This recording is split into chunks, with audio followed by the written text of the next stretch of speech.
can you see this person's perspective, Right. but can you see beyond this barrier that is in front of you right now?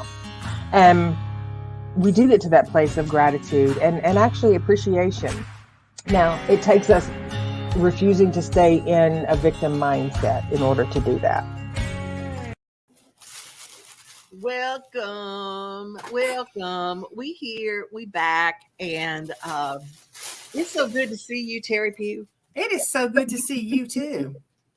You know, I put a list together as we get people who are joining us and who are just finding us right now. I love for you to start leaving your comments. Let us know that you're here. But I put together, a lot of people don't know, Teri is a fabulous photographer. I mean, fabulous photographer. And a photographer is not about what kind of camera you have, it's what kind of eye you have. And she sent some pictures, and that got me started looking at all the people that were on Facebook leaving beautiful pictures of a snowy day. And Middle Tennessee doesn't have a lot of good snows where it's really pretty and all that stuff, but we got really blessed by one. And so I put together a little video, and we're going to start our show as people join us. Let us know that you're here, but take a look at this.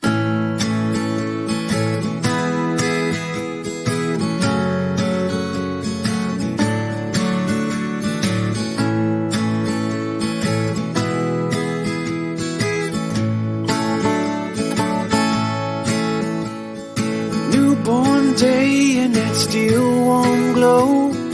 Life's in long lost times ago. Close my eyes so I can see the light.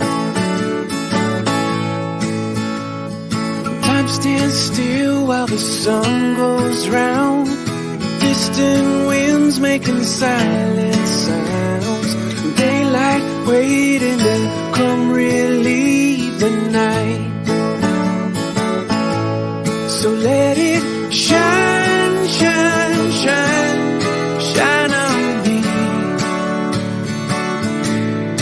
Let it shine, shine, shine, shine on me.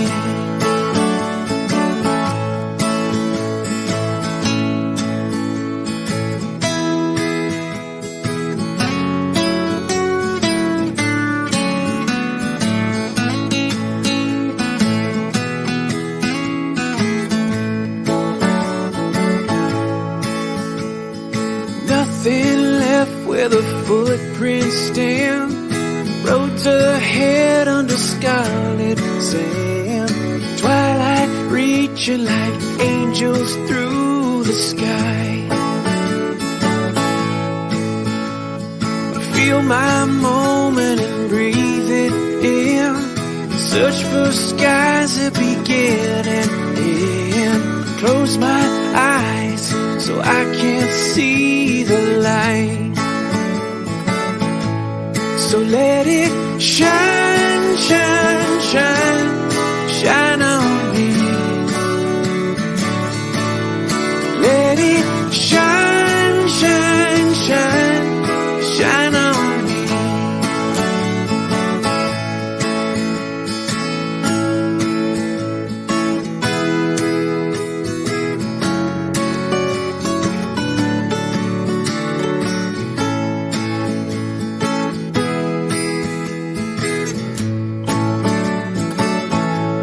So let it shine, shine, shine, shine on me.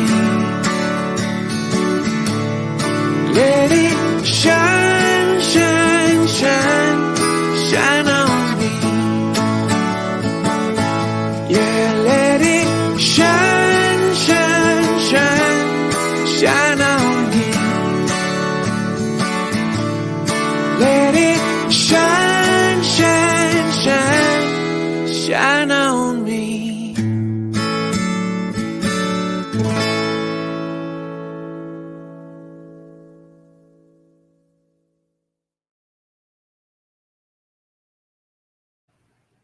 That was lovely. Wasn't that fun? That was fun. I was just really struck by so many people who found beautiful images and things like that. Good morning to Candy Seaton and to James Napier and to Elizabeth. Good morning. Yes, our- hello. Our boot campers, our reboot campers are with us today, and hope everybody's feeling good. Feeling good. Today's show is all about our arsenal of self-care to teach us to trust and to love again. When we have been hurt, we go into the rest of our lives sometimes with this hard shell coating like an M&M on the outside. So nobody ever gets to the chocolate ever again. Right? And why is that? Why do we choose to punish ourselves to not have fun and not have joy and not be warm and ooey and gooey? Because we don't want to get hurt again. How do you know you won't get hurt again? Because we convince ourselves somehow that if we protect ourselves, which means not engaging again, that somehow we're going to keep ourselves from ever being hurt. But it also keeps us from living. That's the other thing. It keeps us incredibly sad. Mm-hmm. It keeps us isolated. It keeps us lonely. It keeps us withdrawn. Even if you're dancing the two-step in a room full of 100 people, you can still be isolated, lonely, and withdrawn. Terry Luno says he can't hear us for some reason. Are you guys not able to hear us? Let us know in the comment section if you can't hear, because hopefully that's okay and you can hear us. But I can hear me. I can hear me. I can hear you. Okay, Terry, check in and see if that's on your end. Let's see. Okay, Tim says, amen, Terry. So somebody's hearing us. Good. Okay, James says he's able to hear us. So good. Elizabeth said, so true. Anybody that is gone through it. Hello, Tim. Anybody who's been through a bad time, we think that somehow we can put up the walls, put up the defenses, but we're going to find out some ways that we can get the walls and take them down. I had a little song that I created. It's a little, all I've got is a chorus. And every time I find myself with a wall, I sing it to myself. It's not, and it's, most people are good. Some days are great. So don't kick yourself for a few past mistakes. There is a lesson if you choose to learn how to build a ladder out of bridges you've burned. Nice. So most people are good. Most people are good. Some days are great. And I tell myself and I remind myself in a very simple, childlike way that just because I ran into the toxic evil, that everything is not tainted by that unless I choose to make it so. Choose. No. Let's talk about choice. Terry, take it. Well, here's the thing. If we get a bird's eye view, Mm-hmm.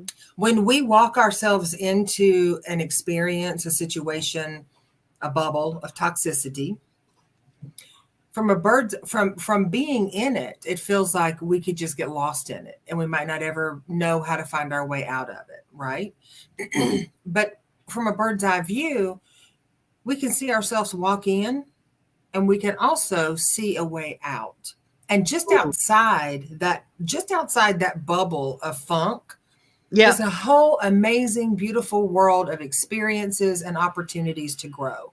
But we have to be willing to step outside that. And let's be real. Sometimes, I don't care how good we are, there are some people out there in the world that can have a heart of gold, but they just damn near refuse to let anything good happen to or for them. They will find something wrong to keep them in that, but the other shoe's going to fall. Yeah. It is going to fall. Is it a flip-flop or is it steel-toe boot? You get to choose.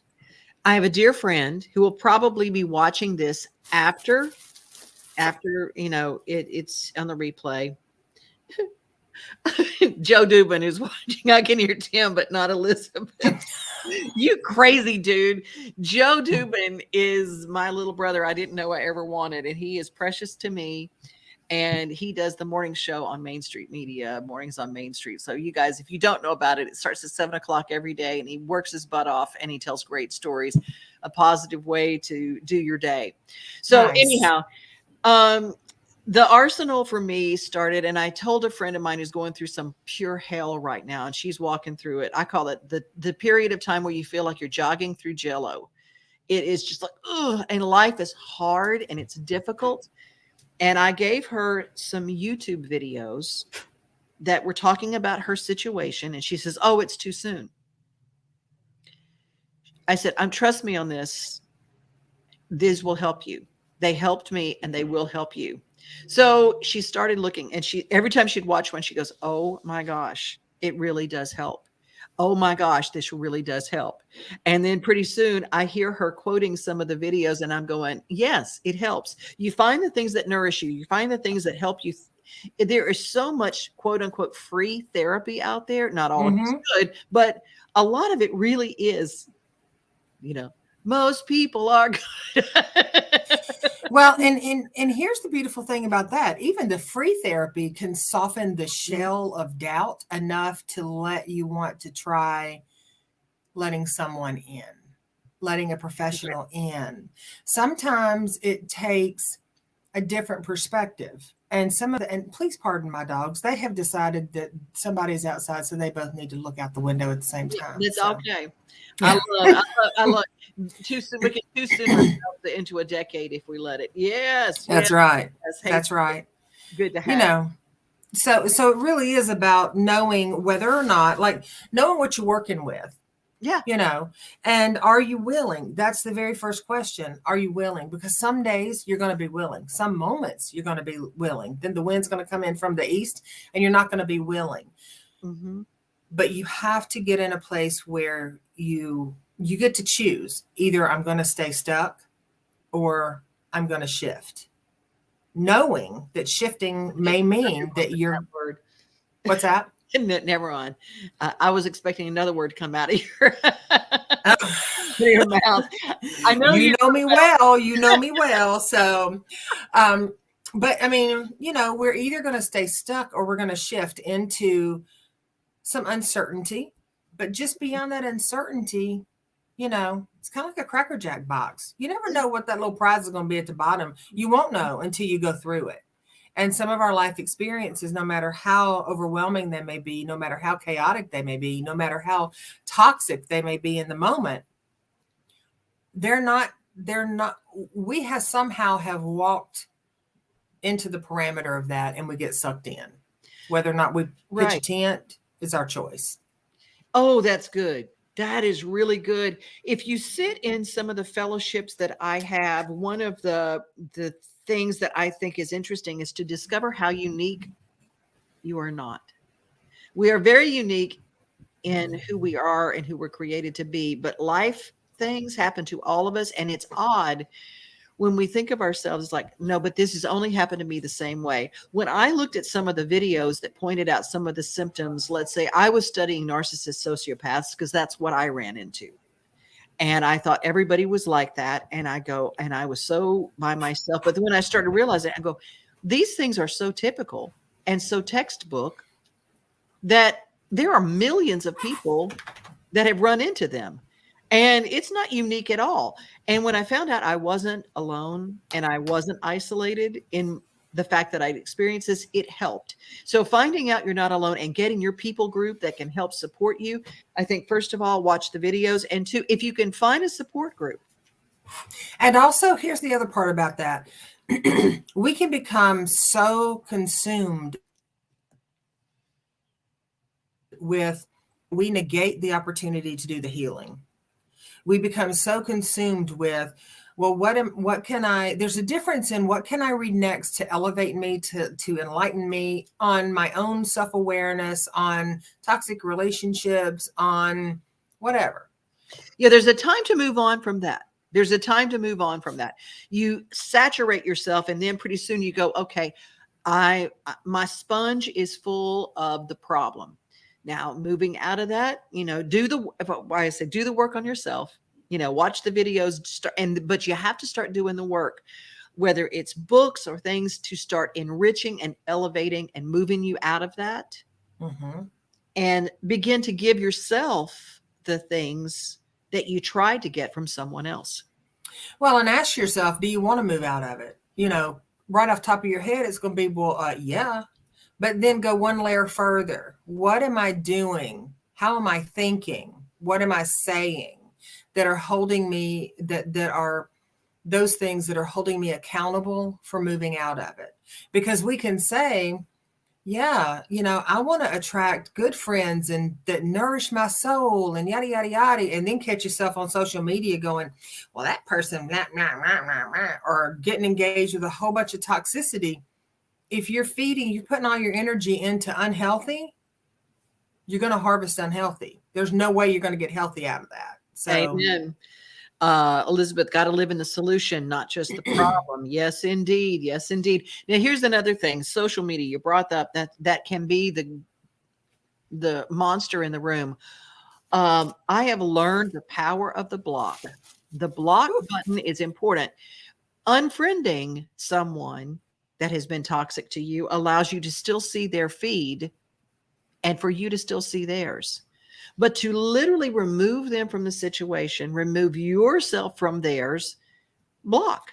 It's just like people go, well, that'll just really make them mad. Well, why? And what if they say something about me? Why do you care? Because truth of it is, and I tell this to people all the time, truth of it is, if somebody's saying something about me to somebody that is going to believe them and they don't know me, have at it. Pop you some popcorn and have a good grand old time, because that doesn't affect me. Right. I heard this in one of the rooms that I sat in. What people think of me is none of my business. Mm-hmm. What people are saying about me, none of my business. And that's a very hard place to be. But man, once you get into that room, you start finding some peace and some contentment you didn't know was possible.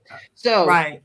Good videos to get you started doing the work. Start doing the work. Find you a group of people that you know that can either support you, help you, somebody that will tell you no, not just placates you. I'm going to tell you that Teri Pugh kicked me in the butt several times in the most loving of ways, but doing my work with her, it kept me honest with myself. And that's what being honest with ourselves is really the most important person to be honest with. Because if we can't be honest with ourselves, it's not likely that we're going to genuinely be honest with other people.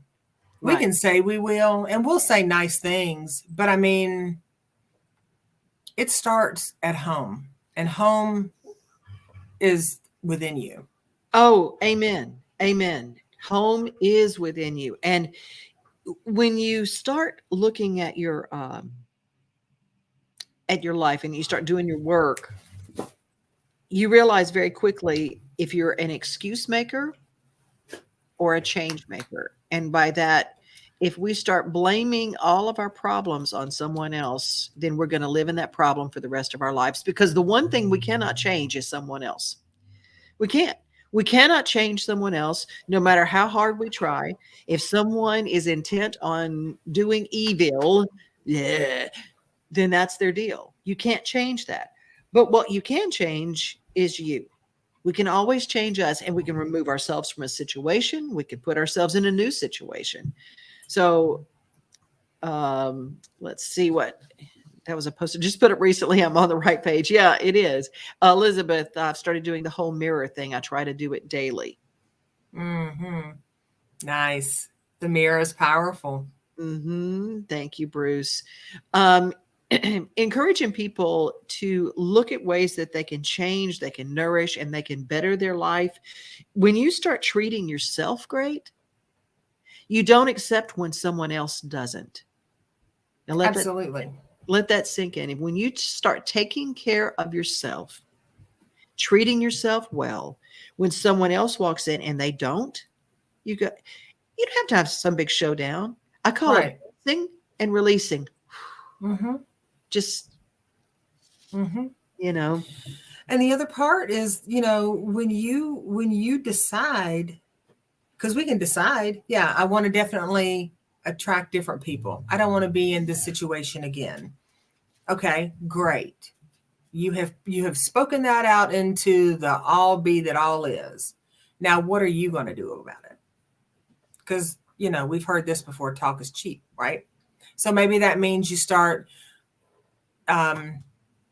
saying no to toxic friends, or maybe you've wanted to be in a relationship so long you can't stand it. Now you hooked up with somebody on, I don't know, is it Bumble, them dating apps? You hooked up with somebody and you just recognize, you know what, they kind of rubbed me the wrong way, and I don't really know that I even like this person, but I also don't want to be alone. Well, you, my friend, are laying your pavers for your foundation. So if they're treating you some kind of sideways and you don't like it, thank you, it's been real. No, thank you. Take accountability, or have accountability, and take ownership for our roles in our shit pot. There, I said it. You was expecting it. Your shift pot. No, that's it. Yeah. No, I didn't say shift pot. Shift or get off the pot. Yeah. That's right. Those are some of the phrases we got today, and outside the bubble of funk. And those are some of the things that Teri gives us. Let's talk a little bit about the mirror. Standing in front of your mirror. There's a really cute picture that Elizabeth posted this week of little Elizabeth. And it was the cutest picture ever. It's little girl Elizabeth with that little, her eyes were so bright, and she had this cute little dimple that she has now. And I thought, now who would look at that little girl and not say, you are the cutest thing I have ever seen? Well, look in the mirror, and we want to encourage everybody to do some mirror time every day. And when you see that mirror, tell the little inside you, tell that little girl, imagine your baby picture, imagine your little toddler picture, and tell that little one how precious they are, because that's inside you. And that's what, and it's powerful to think of those adorations and those words coming out and bathing yourself in it from you to you. Exactly. And another thing I'll say is that when you do mirror work, get close enough to the mirror that you really can focus. When you're standing away from a mirror looking at it, you can see your body, you can see the whatever you got in the background, you can see all kinds of stuff. And we're tempted to sort of ourselves, but not really see ourselves. So move close enough up to a mirror so that you see your eyes and lock in on your eyes. Trust me, staring at another set of eyes can be incredibly uncomfortable. So give yourself some grace with that. And just look at yourself, because when you're looking at your eyes, you're really seeing your whole life, how it's unfolded. Ooh. Again, to tell you the stuff that bubbles up when you do mirror work, but I can tell you it's amazing. It's also scary as all get out sometimes, just because we get uncomfortable seeing ourselves, because many, many times we go through life and we're not really seen, right? We get in jobs and we get in relationships and we get in friendships, and we're not really seen.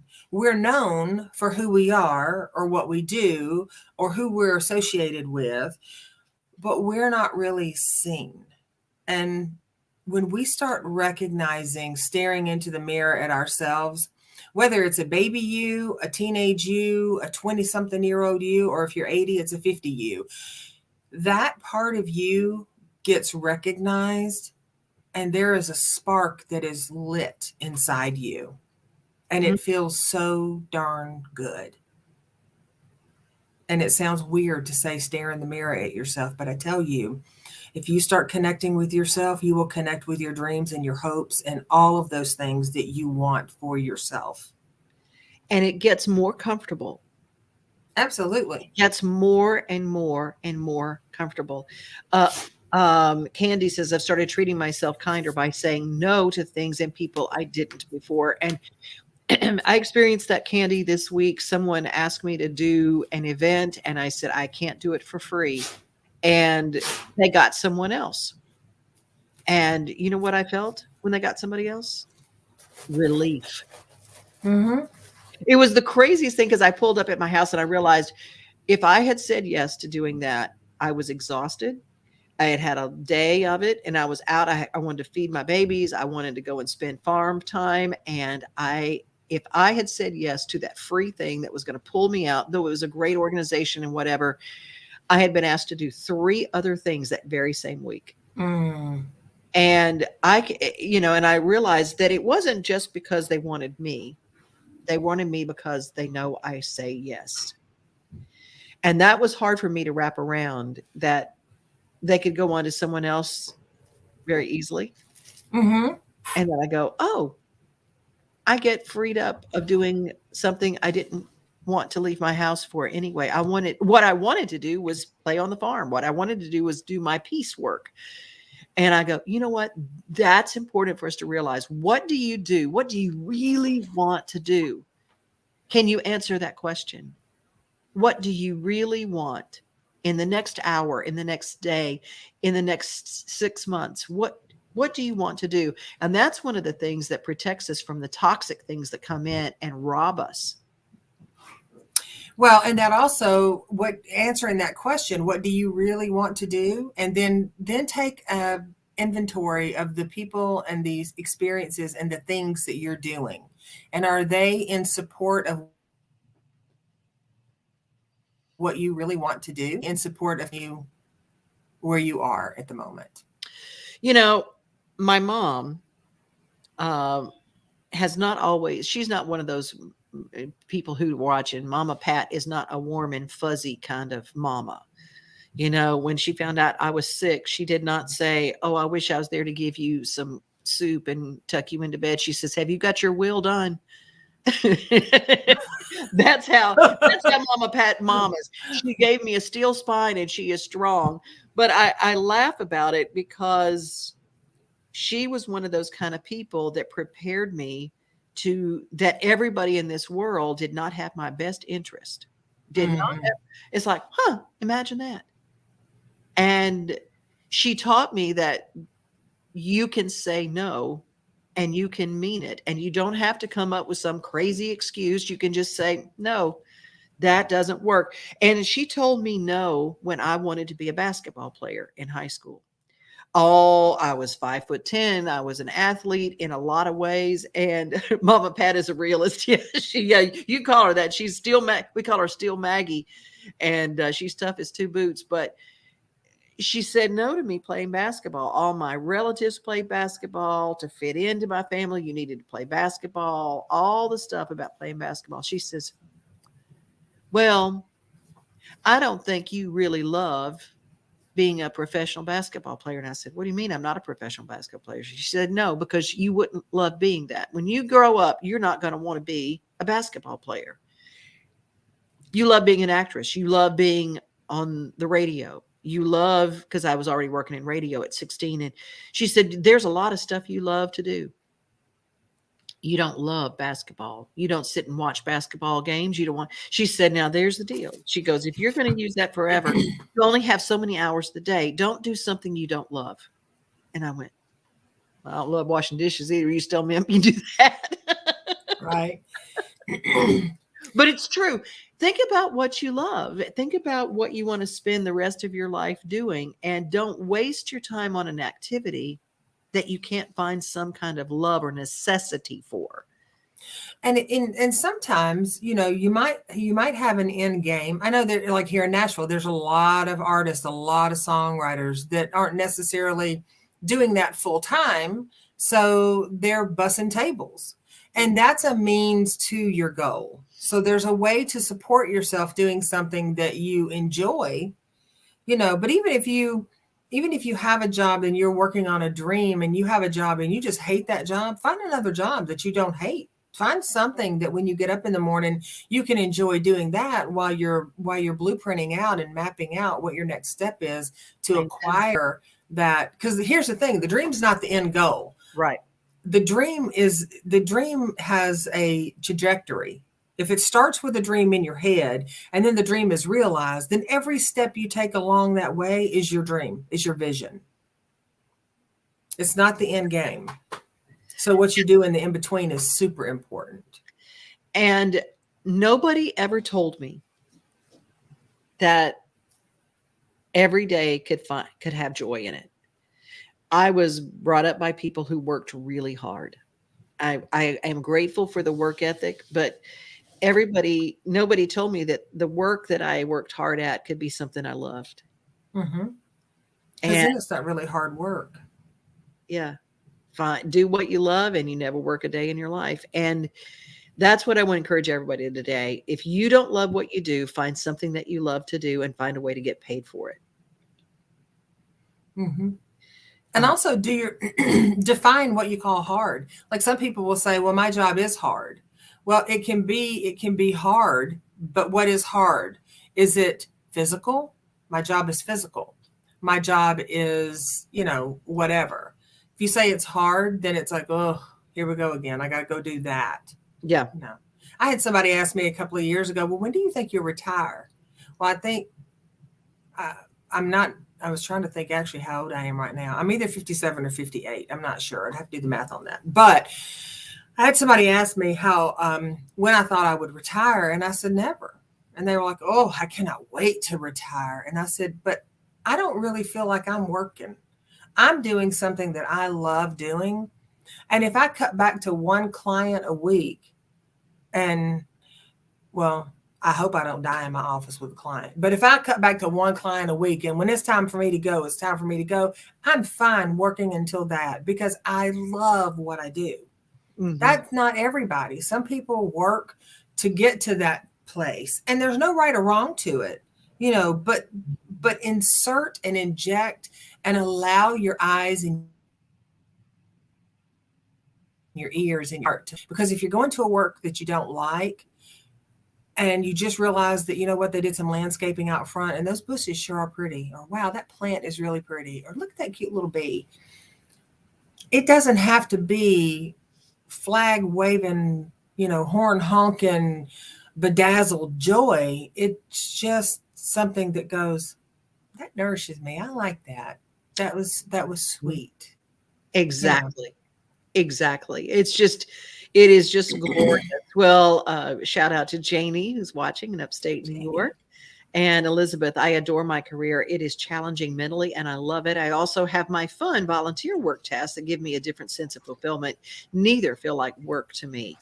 And Janie says, I do what I love, starting over again. Getting the work is the hardest part. Always did it myself. A constant task.